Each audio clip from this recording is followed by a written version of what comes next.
Em nome do Pai, do Filho e do Espírito Santo. Amém. Programa de Formação Católica do dia 23 de abril de 2024, terça-feira. Continuamos desde ontem falando sobre a coleção Cadernos do Concílio. O primeiro volume desta coleção de subsídios, denominada Cadernos do Concílio Vaticano II, História e Significado da Igreja, traz em seu primeiro capítulo a história do Concílio Vaticano II, desde o seu início, ainda desde quando o Papa João XXIII, inspirado por Deus e guiado pelo Espírito Santo, pensou em propor o concílio para a Igreja e para o mundo. Nos primeiros dias do concílio, uma grande tensão tomou conta do mundo com ameaça nuclear por parte dos Estados Unidos da América do Norte contra a União Soviética, a atual Rússia. O Papa João XXIII teve que publicar uma encíclica sobre a paz. Após isso, aconteceu a morte do Papa João XXIII e foi preciso convocar um conclave e aconteceu a eleição do Papa Paulo VI. O Papa Paulo VI deu continuidade ao Concílio Vaticano II, realizou uma viagem apostólica à Terra Santa e deu continuidade à terceira e à quarta sessão do concílio. O capítulo 2 desse subsídio traz as reformas promovidas pelo Concílio Vaticano II.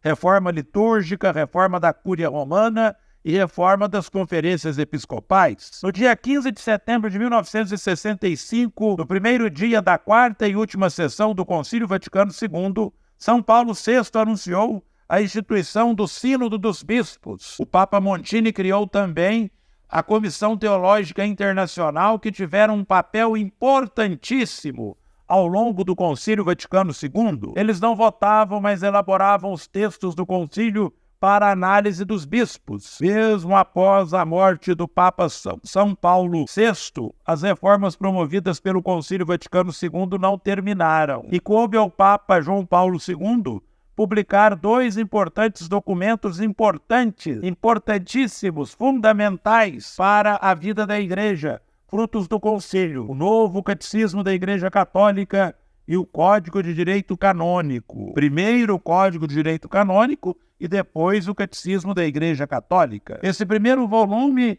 do Caderno do Concílio, História e Significado para a Igreja, apresenta o início do Concílio Vaticano II e a sua importância para a Igreja. De maneira geral, apresenta ao leitor a importância das decisões tomadas no concílio e como essas decisões impactaram na vida da Igreja e impactam até hoje. Recomendo que vivamos bem aquilo que foi proposto pelo Concílio Ecumênico Vaticano II, que ao longo desse ano retomemos a leitura dos documentos que foram promulgados ao longo do Concílio Ecumênico e nos coloquemos de fato em oração, nos preparando para o jubileu do próximo ano e os 60 anos do término do concílio. O segundo caderno do concílio fala da revelação como palavra de Deus. O segundo volume da coleção Cadernos do Concílio, em preparação ao Jubileu da Esperança, que viveremos no próximo ano, trata do tema, a revelação como palavra de Deus.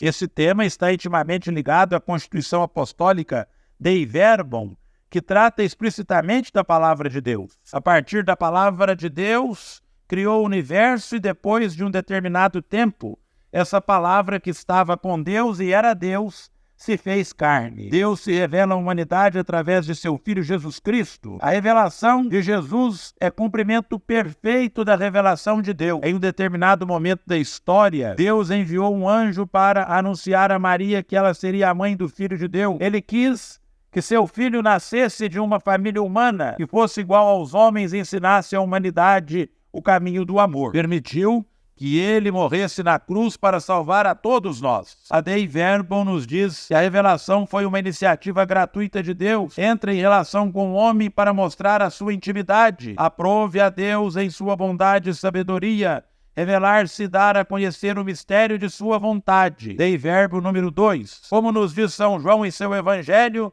a palavra se fez carne e habitou entre nós. Ao longo da história da salvação, há momentos certos para as três pessoas da Santíssima Trindade se revelarem. Primeiro, Deus Pai se revela ao criar o universo, depois ele revela o seu Filho à humanidade e por fim é revelado o Espírito Santo. Segundo a Dei Verbum, a única fonte para sabermos que Deus verdadeiramente se revelou à humanidade é através da Sagrada Escritura. E fica uma pergunta interessante para nós. Como é a sua relação com a Sagrada Escritura? Você lê a Sagrada Escritura todos os dias? A Sagrada Escritura é lâmpada para os seus pés e luz para os seus caminhos? Que nós possamos pedir a Deus a graça de, relendo até em verbo, nós possamos fazer da palavra de Deus lâmpada para os nossos pés e luz para os nossos caminhos. Ave Maria, cheia de graça, o Senhor é convosco.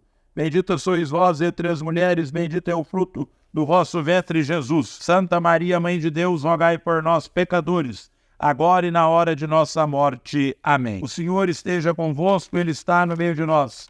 Abençoe-vos o Deus Todo-Poderoso, Pai, Filho e Espírito Santo.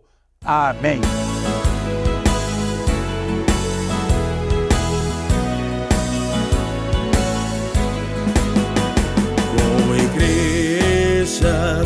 Subiremos o altar do Senhor, toda a igreja que está ao encontro com Deus, Ele mesmo marcou para nós, filhos seus. Com a igreja subiremos o altar